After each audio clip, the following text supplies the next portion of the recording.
ദൈവനാമത്തിന് മഹത്വം ഉണ്ടായിരിക്കട്ടെ. ഇന്നത്തെ വചനചിന്തയ്ക്കായി ലൂക്കോസ് 13:10 മുതൽ 17 വാക്യങ്ങൾ നമുക്ക് ധ്യാനിക്കാം. ശബത്ത് എന്നാൽ സ്വസ്ഥമായിരിക്കുക എന്ന് ചിന്തിച്ചിരുന്ന ഒരു ലോകത്തും കാലത്തും പള്ളിയിൽ കൂടിയിരുന്നവരിൽ ശബത്തിനേക്കാൾ പ്രാധാന്യമുള്ള സൗഖ്യത്തെ ആഗ്രഹിക്കുന്ന ചിലരുണ്ട് എന്ന കണ്ടെത്തൽ സ്വസ്ഥതയുടെ ദിവസത്തിൽ ക്രിസ്തുവിനെ അസ്വസ്ഥനാക്കുന്നുണ്ട്. ശരീരം കൊണ്ട് 18 വർഷമായി തളർന്ന് ഒട്ടും നിവരാതെ അവൾ അങ്ങനെ കൂനി നടന്ന് പള്ളിയിൽ എത്തുന്നുണ്ട്.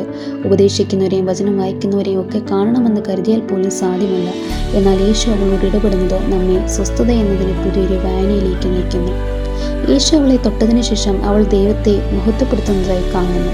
അതിനെ അവളെ സാധ്യമാക്കിയത് അവളുടെ 18 സംവത്സരത്തിന് ശേഷമുള്ള നിവർന്നു നിൽപ്പാണ്.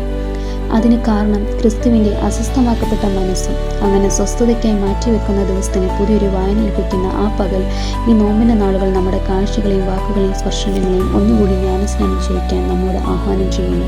മറ്റൊരുവൻ്റെ സൗഖ്യമാകട്ടെ നമ്മുടെ സ്വസ്ഥതയുടെ സുഗന്ധം. ആമേൻ.